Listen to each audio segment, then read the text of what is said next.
It is said that pain can be forgotten, but some wounds never heal. Not because the body remembers, but because the soul never stops screaming. Picture it, a woman lying motionless beneath the thatched shadows of a colonial prison, her chest swathed in linen, soaked with blood. Not from battle, not from childbirth, but from a punishment inflicted so cruelly, so deliberately, that even the stone walls seem to recoil. The breasts, those most intimate emblems of motherhood, womanhood, life severed, carved off like an offering to a god of tyranny. No anesthesia, no mercy. And why? For a glance, a refusal, a word too bold, a silence too long, for standing, however briefly, in defiance of the most powerful man on the island. Her name was not etched into the marble plaques of national memory. She did not command armies or write declarations. Yet in that island's humid, fevered landscape, where sugarcane plantations massed hierarchies steeped in blood, she became a symbol, an unwilling, tragic emblem of what happens when a woman resists power. This is not the story as polished textbooks might tell it. Contemporary accounts sanitize her suffering, cloaking it in euphemisms, hiding it behind the folds of diplomatic phrasing. But history is not always clean. It is often a gaping wound, a spectacle of bones breaking under ideology, a theater of psychological torture, where the audience is taught to look away. We will not look away. The year was 1787, a time when colonial governors wielded near absolute control, backed by imperial might and merciless economic ambition. The island, once lush with native flora, had been carved into parcels of wealth by European hands. Plantations stretched across the land like scars. Underneath their splendor thrived a brutal machine slavery indenture disease and the constant threat of rebellion. He was known as the Lion of the Island, a title not self-bestowed, but whispered with a strange reverence and fear.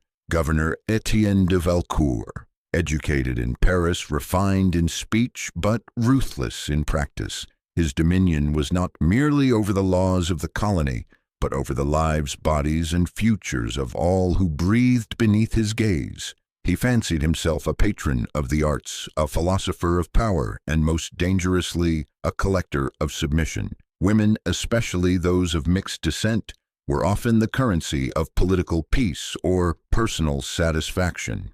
Some complied, calculating survival. Others disappeared. And then there was her, Mireille. She was not a revolutionary, not a seductress, not a noble woman with connections to protect her. She was a healer trained in herbal medicine, passed down through maternal lines older than the colony itself. Her hands touched wounds most physicians deemed unworthy. Her voice sang songs that stitched the spirits of the dying, and her silence, when she chose it, was read as insolence.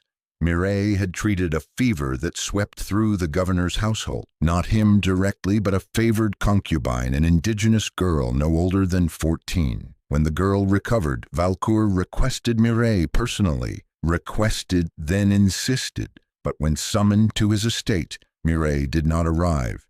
3 days passed. A mistake, they said. A delay in message delivery, perhaps. But the governor's pride had no room for doubt. And in his world, disobedience was infection. Infection required excision. They came for her at night, dragged from her village while the drums of a funeral still echoed across the hill. Her hands bound behind her back. No trial, no plea, no judgment beyond the governor's narrowed eyes. She was locked beneath the barracks where the air reeked of urine and sulfur and told nothing of her fate. It wasn't until dawn broke over the horizon, turning the sky the color of spilled blood, that her punishment was carried out. By men trained not as surgeons but as enforcers. Her screams, according to one unguarded account, by a terrified aide, shattered the silence of God. The mutilation was not meant to kill. That would have been too kind. It was meant to mark, to disfigure, to remind. But flesh is not easily silenced, nor is memory. What Mireille endured was not merely a personal tragedy, it was a message cast like a curse across the land. Her suffering was theater propaganda control masquerading as justice, and though her body was eventually returned to the village, wrapped in blood-stiffened cloth and shame, her spirit refused burial. We are here to unearth it. This story, this horror, will unfold not only through her wounds, but through the machinery that carved them, through the political games that made a woman's body into a battlefield, through the illness that crept like mold into the mind of the man who demanded her flesh as retribution, and through the silence, complicit, resigned, or broken, that allowed it all to happen. Do not look away, because this was not an isolated madness. It was a system, a belief, a world that could still echo in ours if we do not listen closely. And so we begin. When the first rays of sunlight filtered through the rotting wooden slats of the prison cell, Mireille's body was no longer her own. Pan had ceased to be just a sensation. It had become a living entity breathing through her ribs, gripping every breath, inhabiting every twitch. The bandages across her chest had darkened, stiffened like tree bark. Every heartbeat was a blade turned inward, a cruel reminder that she was still alive, but no longer whole. The villagers who saw her return couldn't believe what they were witnessing. This was not Mireille, the woman who healed with her hands and sang with her soul. This was a figure soaked in blood and silence, eyes dry from too many tears, lips trembling with words she no longer had the strength to speak. The colonial doctors, those self-proclaimed harbingers of civilized medicine, refused to diagnose her, not because they lacked the means, but because they lacked the will. Her wounds were beyond their jurisdiction. This was not a medical case, it was a political sentence, a social decree, a silent proclamation to any who dared to question the order. But in the eyes of the women, the young girls, even the hardened men who kept their heads bowed, the truth was plain. Mireille's body had been turned into a message. Medically, what she endured was a bilateral mastectomy performed without any form of sterilization, no anesthesia, no care for recovery. In the tropical heat, infection crept in like a second executioner, slow and sure. But physical agony was only the surface. What lingered deeper, more violently, was the war within her mind. Mireille stopped speaking, not because she couldn't, but because she wouldn't. Her mind drifted into a fog thick with trauma. Every male footstep sent her recoiling like a cornered animal. Panic attacks seized her without warning, her body thrashing, her mouth gaping silently like someone drowning in her own past. The villagers said that during fevered nights she wandered the edges of the village, pressing her scarred chest to the mud walls as if to prove she still existed. Yet strangely, her suffering stirred something stronger than fear. The village, long accustomed to silence as a means of survival, began to murmur. Those who had once flattered the governor now avoided eye contact. Mothers warned their daughters to stay far from the governor's estate, never to accept gifts, never to look too long at white men. A new terror spread not of Valcour's might, but of what his power had become. In the governor's chambers, Etienne de Valcour showed no regret. Officially, he claimed the punishment was a necessary deterrent against one who threatened colonial stability. At wine-soaked dinners amidst philosophical discussions, he spoke of order, of enlightened discipline, as though he were a reformer rather than a tyrant. But beneath the polished surface, something darker had begun to unravel. Valcour began losing sleep. Migraines gripped him at night like iron bands. His temper flared uncontrollably. He once had a soldier whipped for bringing the wrong vintage of wine. Rumors swirled that he was haunted, that when he closed his eyes he saw a breastless woman standing at the foot of his bed, blood pouring down her body, eyes unblinking. Private correspondences between Valcour and the royal court in France revealed a mind in slow decay. He wrote of the natives having souls that cling like mosquitoes in the monsoon, and that even punishment cannot bend them. One note, handwritten and ending without punctuation, was chilling in its rawness. I took her breasts, but I cannot take her gaze. Mireille became a living ghost, a breathing monument to unspeakable violence. Her presence was not just a reminder, it was an accusation, one that didn't need words, one that made even power tremble. But no symbol is safe in a regime built on fear. As whispers grew louder, and as Mireille's silent, unflinching eyes began to unsettle, the very foundation of the colonial narrative, something darker stirred behind closed doors. Those who had once stood by Valcour began stepping back. Doors closed earlier. Laughter in the streets grew hollow. The air thickened with an invisible storm. The crisis had not yet struck, but its scent was in the wind. And this time it wouldn't just fall upon a single woman. It would consume those who believed themselves invincible. It began not with fire nor rebellion, but with a silence so deep it felt like a scream buried beneath the island's skin. One morning, the gates of the governor's estate remained shut, well past sunrise. No servants emerged. No soldiers barked orders. And then from the high stone walls, a scream, sharp, shrill, human, cut through the air like a blade. Something had broken. Inside, Governor Etienne de Valcour stood trembling in his chambers, barefoot shirt soaked in sweat. His eyes were wide, wild, and vacant, as if haunted by visions no one else could see. His fists were streaked with blood, his own. He had punched the mirror above his writing desk after claiming it had reflected a woman with no face and no breasts. He spoke to his aides in fragments, muttering about justice bleeding through the walls, and a curse that had no tongue but 1,000 eyes. The palace physician was summoned, not to heal Valcour, refused medicine, but to witness. The governor demanded the man write down everything he saw, every tremor in his hand, every hallucination, so they will know, Valcour whispered, when the island turns against them. That day a fire did break out, not in the governor's mansion, but in the archives. Decades of records burned. A clerk later confessed under hushed breath that Valcour himself ordered the flames. He said the paper had started whispering. The governor's paranoia had become tyranny turned inward. Meanwhile, outside the palace walls, Mireille sat by the riverbank, her fingers trailing in the water. Her face turned not toward the village, but toward the dense forest beyond. She had not spoken in weeks, yet something had shifted in her. Her eyes, once empty, now held focus not of revenge, but of inevitability, like someone waiting not for help, but for the next storm. And it came. At dusk, 3 of Valcour's soldiers defected. Not publicly, they simply vanished. Left their uniforms folded at the garrison door. Then the island's main trade vessel, scheduled to carry cane and spice to France, was found abandoned, floating adrift just outside the harbor. No signs of crew, no blood, just the name scrawled into the deck in dark, deliberate charcoal Mireille. The colonial order began to unravel. Local magistrates delayed court hearings.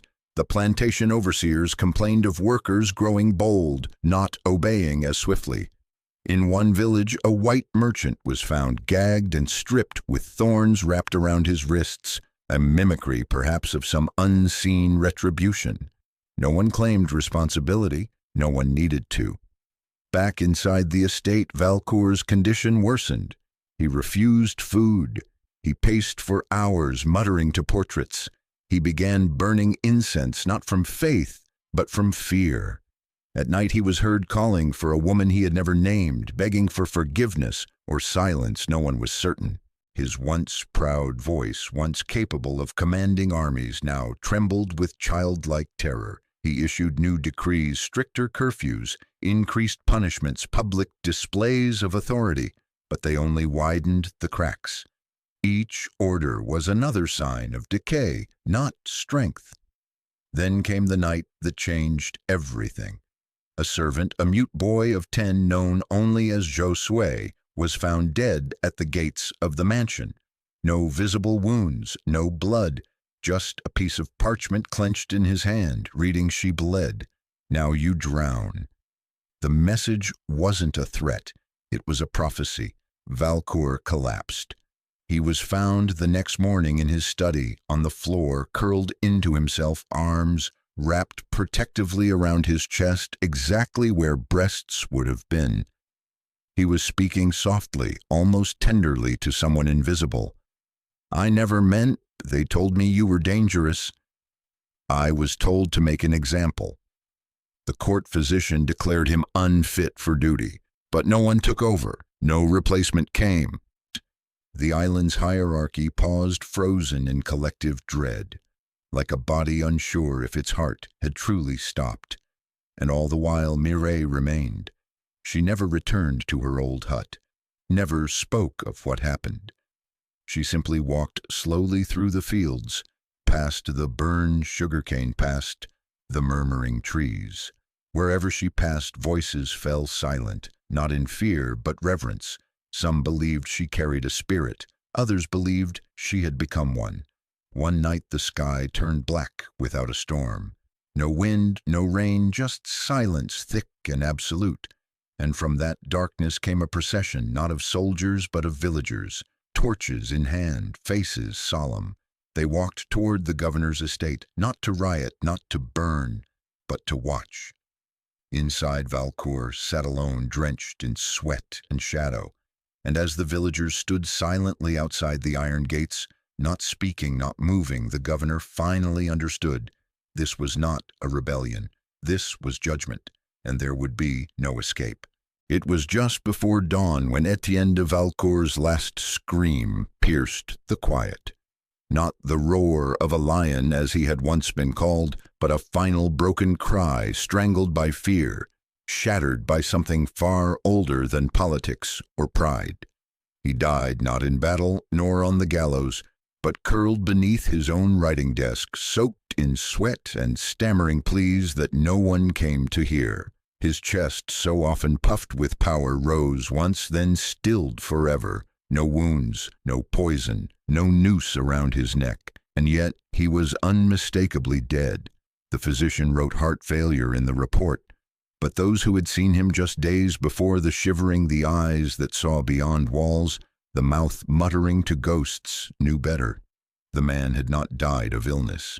He had been unraveled, pulled apart from within by something he could neither fight nor command, the gaze of the woman he mutilated and the silence that followed her. When the body was carried out, no one wept. The servants did not bow. No cannon salutes rang out. The sky was still pale with early morning haze, and the only sound was the slow creaking of the cart's wheels as it disappeared down the winding path. Not even the birds sang. Mireille was not there. She sat alone at the edge of the forest, eyes closed, face tilted to the wind. No one approached, not out of fear, no longer fear, but out of reverence. In her silence, she had become something untouchable. Not a queen, not a martyr, but a wound that bled into the very soul of the island. Her body still bore the scars. Her chest, flattened and bound, moved slowly with breath. But her face, once marked by suffering, was now serene, not peaceful, not healed, but beyond pain, as if her grief had ascended into something even deeper, a kind of knowing, a final understanding that fate in its slow cruelty had not abandoned her. It had simply forced her to endure until the world caught up. When word of Valcour's death spread, the colonial officials in the capital sent no condolences. They issued no public statement. There was no memorial in the square, no statue cast in bronze. His belongings were seized, his documents burned. His name was whispered only in caution, not respect. And still Mireille did not speak. The land began to shift, small things at first. The cane fields went untended for days. The overseers, once feared, walked with quicker steps, eyes darting sideways. The indigenous women of the hills began singing again songs once banned by decree, and in the port a new mural appeared overnight, a silhouette of a woman, chest bare and scarred, standing tall beneath a blood-red sun. No signature, no artist stepped forward, yet no one dared paint over it. In one version of the story, Mireille wandered into the forest alone one night and never returned. In another, she laid herself down by the river where she had once healed the sick, closed her eyes, and simply stopped breathing. But the truth, as with most truths worth remembering, was quieter than that. She lived for weeks, then months, then a year, no longer speaking, no longer hiding, just walking through the shattered order she had survived. Some said she was mad, others said she had been touched by something divine, but all agreed wherever she went, the silence followed. And in that silence there was weight, meaning, a reckoning. Years later, when the next governor arrived from France, the villagers offered no welcome, no celebration. They lined the roads, yes, but not in greeting, in warning, faces blank, eyes steady, women at the front, men behind, children silent. The new man entered not with authority but with hesitation, for though he held the crown's orders in his hand, the island no longer moved to foreign commands. It moved to the memory of what had been done, and to whom. Mireille was last seen seated beneath a great fig tree on the outskirts of the village. Her eyes closed, her hands resting gently over the place where her breasts had once been. Not in shame, not in mourning, but in remembrance, as if she herself had become the grave. And the world was now the mourner. The death of Governor Etienne de Valcourt did not end the suffering, but it changed the rhythm of it. Where once pain had been imposed from above, wrapped in uniforms sealed by seals of empire, now it lingered in silence, seeping through the cracks of old buildings and crumbling statutes. The island, long bowed under the weight of cruelty, now stood straighter, not with pride but with the stillness of those who have seen horror and refuse to forget. Valcourt's passing was not remembered with ceremony. His name faded swiftly from official records. No family claimed his remains. No portrait was hung in the capital. He had ruled with unchecked authority, yet died without legacy. The documents he left behind, those that had not been burned in his final weeks, were locked away, dismissed as the ravings of a mind undone by tropical illness. But the islanders knew better. Madness had not claimed him, conscience had. And Mireille, she too, vanished from public memory. Not erased, but transformed. She was not spoken of loudly, not praised or mythologized. Instead, her story passed quietly, between generations whispered, at firesides, hinted in lullabies, carried in the firm gazes of mothers who had lost sisters, daughters, voices. Her name became more than a person. It became a question, a warning, and a vow. What would Mireille endure? What would she forgive? What would she allow no more? In the years that followed, the balance of power on the island shifted not through rebellion but through resistance. Women who once walked with eyes lowered began to meet the gaze of men. Laborers who once obeyed without question started to pause. Priests, midwives, teachers began to speak of dignity, not charity. Mireille had said nothing, yet her silence had taught a generation to listen more closely than they ever had before. And far beyond the island, ripples spread. A French poet traveling decades later encountered a local legend about a woman with a scarred chest and a stare that stopped soldiers. He returned to Paris and wrote of La Sainte Mutilée, the mutilated saint. The church dismissed it. The state ignored it. But readers did not. Her image, half truth, half ghost, began to haunt the fringes of literature and protest. She was not named, but she was seen. The message of her story, raw, unfinished, unbearably human, resonates even now. That power, no matter how absolute, fears truth, when truth does not beg. That the body can be broken, but not the will to witness. That justice does not always arrive with armies, but sometimes in a single woman who refuses to scream. That silence in the hands of the wrong can be a weapon, but in the hands of the wounded it can become a blade. Today no statue bears her likeness, no holiday marks her name, And yet she remains beneath the fig tree in the rustle of sugar cane, in the hush that falls when history gets too close to pain. She reminds us that tragedy is not just an ending, it is a threshold, that memory is a form of resistance, that healing does not mean forgetting, and that even in silence a woman can bring an empire to its knees. Let us listen, let us remember, because the world still echoes with the footsteps of those who thought themselves untouchable, and the earth still holds the breath of those who dared to defy them.